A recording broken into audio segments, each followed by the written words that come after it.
It's been a rough few days for Steve Crosby, the chair of the state's Gaming Commission. One of Crosby's former business partners stands to cash in if a casino is built in Everett. At issue, whether Crosby disclosed that friendship early enough in the process. WGBH News political reporter Adam Riley has more.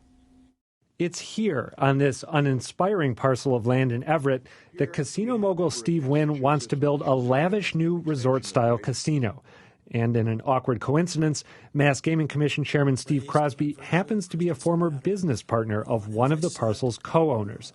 The Boston Globe says Crosby's failure to promptly disclose that relationship raises doubts about his judgment.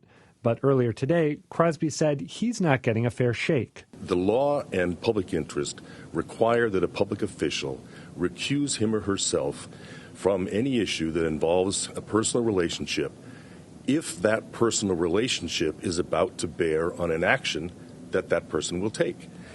I did that, exactly that. Crosby says his relationship didn't matter until August, when the commission's scrutiny of the Everett land intensified. I filed with the Ethics Commission in August when this issue first came up, when I first heard about it, before there was anything before the commission. I then went back to the Ethics Commission when this funny business about the land came up and said, can I do anything more? What more should I do? Ultimately, Crosby adds, the Ethics Commission said he was free to proceed.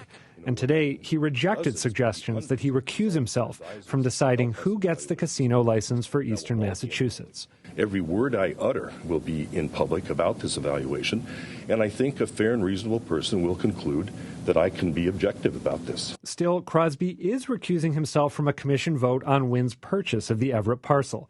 That could temper the criticism or make it even sharper. Adam Riley covered the casino saga extensively. He joins us now. So is the whole issue centered around the timing or the fact that he probably should have said this when he took the job? I think it's, well, I mean, that's a common, they sort of go together, right? He could have said it right when he took the job, or he could have disclosed, actually, let me back up. He couldn't have said it when he took the job because he didn't know, he says, he being Steve Crosby, until fall of last year, that this old associate of his stood to benefit financially if the Everett parcel sold to Steve Wynn.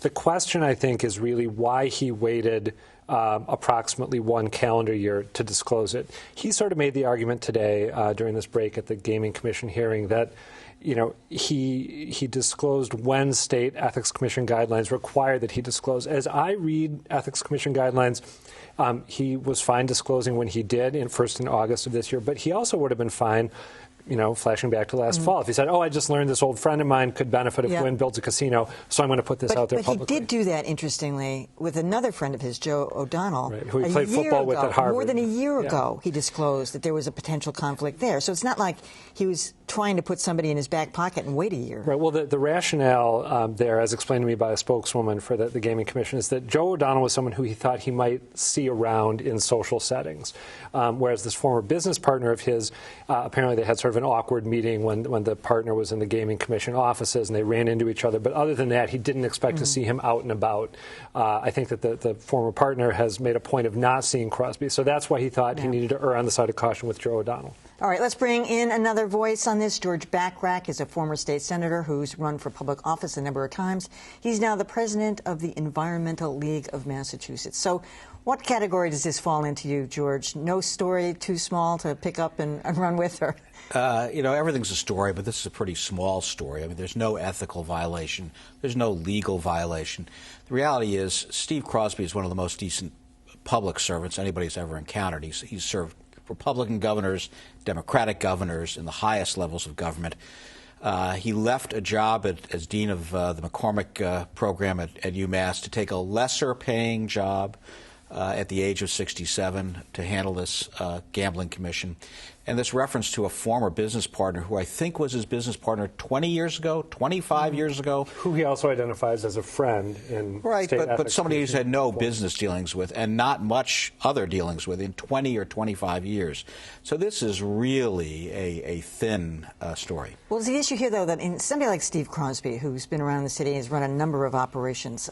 He's going to know everybody. He's going to know people. He's got political connections. He's going to know people in powerful places. He said that when he was first tapped for this job in his very first interview. You can go back and see the tapes where he said, this is a small town, and, I've been involved for a long time. I know a lot of people. It is inevitable that in the course of these proceedings, some people will know me or I'll know them. That being the case, I think, and it's very easy, hindsight, of course, is 20/20, and it's easy to sit on the outside and second guess. That being said, bear in mind that the Gaming Commission has applied very rigorous criteria about possible or actual conflicts of interest with the people who are applying to build a casino here. Remember, Caesars was, it seemed, going to be disqualified from their bid because they were partnering with a hotel company that may have had ties with members of Russian organized crime. Not Caesars itself, but a partner of theirs. And that was enough for state investigators to raise a red flag. For someone in Crosby's shoes to have, if there's a potentially awkward connection like this out there, I think it really would have made sense to put it on the table as early as possible. Because bear in mind, if he does anything that, say, boosts Suffolk Downs, or, hurts Suffolk Downs or boosts Everett, now people can say, oh, he may be doing this to benefit his friend. Well, this has really been the Globe carrying the ball here, but he claims that they had some stuff wrong. Well, he says that they didn't adequately convey that he filed a disclosure in August of this year, and he took issue with the strong implication, and I think the Globe Sunday story, that he disclosed this stuff, recused himself from the upcoming vote on the Everett Casino after the Globe started reporting. He says he was going to recuse himself anyway. But what's the bottom line here? This has been, by everybody's standards, one of the most rigorous transparent gaming commission processes anywhere in America. Everything has been fully disclosed about Caesars, about Wynn, and Caesars was bounced, as you suggest. So no one takes issue with how this process has been run. It's been extremely clean, and no one is suggesting that Crosby has any financial gain or anything else to gain. No one is suggesting there's even an ethical or legal violation. They are suggesting that there's the appearance of a conflict of interest. And from what I'm reading between the lines, they're suggesting he should bow out of the whole thing. There's always going to be an appearance, but what remedies appearances is disclosure and recusal, and that's what he's done. And I think from his point of view, and anyone else on the commission who has anything like this in the closet, it would help to disclose it earlier. Or on the side of caution, don't just stick with the letter of the law. All right. Adam Riley, George Bachrach, thanks so much.